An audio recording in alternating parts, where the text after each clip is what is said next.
Кое е македонско најсиромашко јадење? Пиперки. Кој е најсиромашко? На времето се правеше топеница и слично. Не знам. Според тебе кој е нај? Според мене. Да. Кој беме, според мене, чува свињи, чува кокошки и немаме сиромашко јадење. Кој е најбогатото?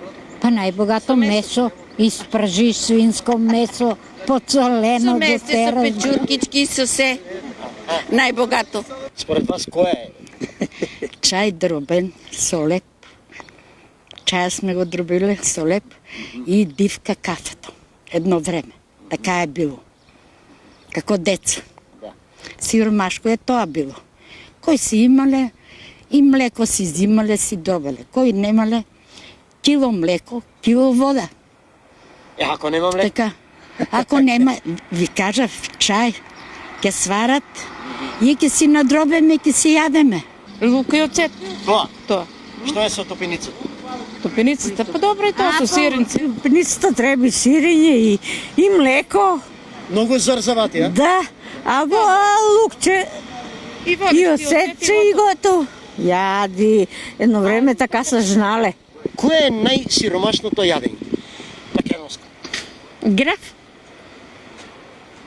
И па тоа лука и оцет, друго шо најсиромашното. А кој е најбогат?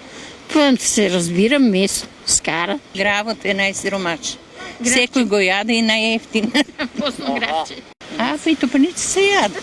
Кој има тврдо лепче, мора и сега ние старите и тоа го правим. Знам дека тогаш возрастните не го фрлале. Па и сега исто ние не фрламе. Како топеница? Како се прави? Па, Едноставно ли е тоа? Едноставно е. Ај сега, не ми Јас ќе кажам, јас знам. Па како се прави? Ќе ја издробеш лебо, свинска маса унатре ќе туриш. Ако има. Има како нема. Не, ако има. Да, ако имаш, ако не, и со зејтин. И ќе надробеш или сирење или урда, ќе го испржеш и ќе го јадеш после. Или со кисело млеко, или со рсулница.